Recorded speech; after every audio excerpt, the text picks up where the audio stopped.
കേരളത്തിൽ ഇടതുമുന്നണി വിടാൻ RSP തീരുമാനമെടുത്തപ്പോൾ ശക്തമായ എതിർപ്പായിരുന്നു പാർട്ടിയുടെ ബംഗാൾ ഘടകത്തിൽ നിന്നുണ്ടായത്.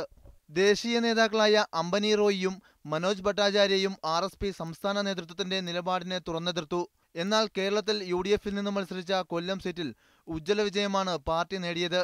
ഇടതുമുന്നണിയിൽ നിന്ന് മത്സരിച്ച ബംഗാളിലാവട്ടെ പാർട്ടിക്ക് ഒറ്റ സീറ്റിൽ പോലും വിജയിക്കാനായില്ല. RSP ദേശീയ general secretary TJ Chandrachoodan Kerala ഘടകത്തിന്റെ കാര്യത്തിൽ എടുത്ത നിലപാടിനെ ന്യായീകരിക്കാനും ഈ വിജയത്തോടെ സാധിച്ചു.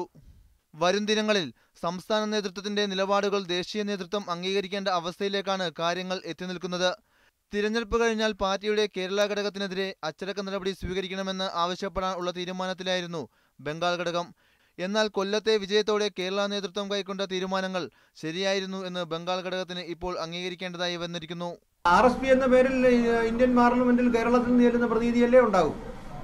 അപ്പം ഞങ്ങൾക്ക് കേന്ദ്ര നേതൃത്വം പിന്തുണ നൽകില്ല എന്നും കേന്ദ്ര നേതൃത്വത്തെ കേരള ഘടകത്തിൻ്റെ പേരിൽ നടപടി സ്വീകരിക്കാനും കേരളത്തിലെ CPM അശ്രാന്ത പരിശ്രമം നടത്തും. ഈ മാസം 23, 24 തീയതികളിൽ ഡൽഹിയിൽ ചേരുന്ന പാർട്ടിയുടെ കേന്ദ്ര കമ്മിറ്റിയിലും ദേശീയ സെക്രട്ടേറിയറ്റിലും കേരളത്തിലെ മുന്നണി മാറ്റം പ്രധാന ചർച്ചയായേക്കും. കേരളത്തിലെ പ്രത്യേക രാഷ്ട്രീയ സാഹചര്യത്തിലെടുത്ത തീരുമാനം സംസ്ഥാന സെക്രട്ടറി യോഗത്തിൽ വിശദീകരിക്കും. പാർട്ടിക്ക് ബംഗാളിൽ നേരിട്ട തിരിച്ചടിയെക്കുറിച്ചും യോഗം ചർച്ച ചെയ്യും.